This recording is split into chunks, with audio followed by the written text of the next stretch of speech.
আসসালামু আলাইকুম প্রিয় দর্শক, আমাদের ভিডিওতে যুক্ত হওয়ার জন্য অসংখ্য ধন্যবাদ। জানিয়ে দিব আমাদের হাতে থাকা সর্বশেষ আপডেটগুলো। हेलो दोस्तों, मैं हूं दिनेश की और आप सबका स्वागत है न्यूज टाइम के अंदर। बहुत सारे मुद्दे ऐसे हैं इंडिया और बांग्लादेश के जहां पर उनकी एक टेंडेंसी निकल कर आती है। The tendency is to move at what pace, किस स्पीड से आप आगे बढ़ते हैं। हमने एक बात नोटिस की है कि इंडिया तो एक एलिफेंट है, बांग्लादेश एक टाइगर है, जो टाइगर कंट्री के नाम से भी जाना जाता है, रॉयल बंगाल टाइगर। कि ऑफ लेट हमने ये देखा है पिछले कुछ सालों से कि बांग्लादेश डिसीजन मेकिंग में बहुत फास्ट होता जा रहा है। It doesn't take much time, जबकि इंडिया कोई भी डिसीजन लेता ही नहीं है, और डिसीजन तब लेता है जब आग लगती है तो कुआं खोदने की बारी आती है। अबे आग लग गई क्या, चलो कुआं खोदते हैं। जैसे अभी सेकंड वेव आ गई तब नींद खुली, अच्छा कुछ करना था हमको।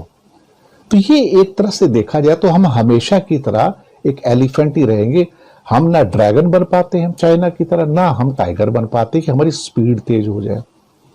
बांग्लादेश ने कई दवाइयों को तुरंत इमरजेंसी अप्रूवल दे दिया, अमेरिका की जॉनसन एंड जॉनसन को, फाइजर को। हम 7 महीने से वेट ही कर रहे हैं, हम अप्रूवल ही नहीं देते। और जब हम खुद कमी से जूझ रहे हैं, हमारी हालत ये है। इसके अलावा और भी कई जगह पे अभी बांग्लादेश ने अभी श्रीलंका के साथ फ्री ट्रेड एग्रीमेंट की बातचीत शुरू कर दी है। हम कहीं नजर नहीं आते। हम कहते हैं कि नहीं, हम यूरोपियन यूनियन के साथ करेंगे, ब्रिटेन के साथ करेंगे, अमेरिका के साथ करेंगे। अरे भाई, व्यापार शिफ्ट होके साउथ ईस्ट एशिया के 20 देशों में आ गया, 15 देशों में आ गया है। वहां पर व्यापार इतना नहीं है जिसके साथ आप बात कर रहे हो।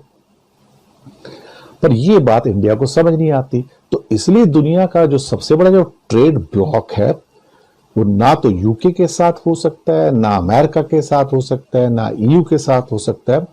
वो साउथ ईस्ट एशियन नेशन जो सारे के सारे, जिसे आरसीईपी कहते हैं, उसके साथ था।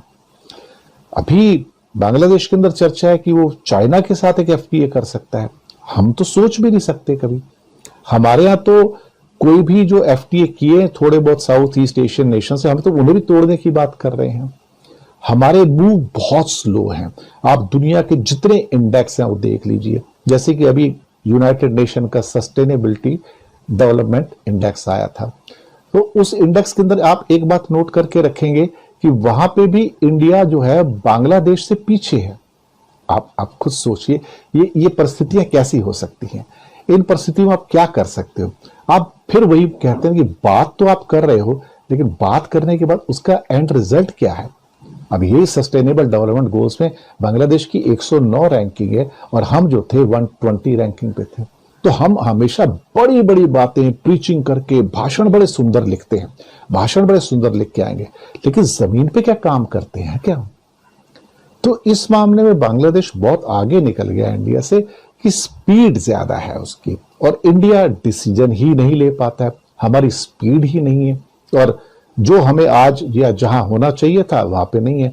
इसी कारण से बांग्लादेश की आज देखो, जो 5 साल पहले तक इंडिया की 2/3 पर कैपिटा इनकम थी 2015 तक, आज $280 से वो हमसे ऊपर निकल गया है। तो फिर उसके बाद भी हमें शर्म नहीं आती है, हम एक्शन नहीं लेते, फिर भी हम स्लो एलिफेंट की तरह चलेंगे। हम कभी तेज भागने की कोशिश ही नहीं करते हैं। यही फर्क है आज की डेट में बांग्लादेश में और भारत में, कि they move very swiftly like a tiger, and we are just moving at snail space like an elephant. दा दा दा दा होगा, कोई बात नहीं, देखेंगे।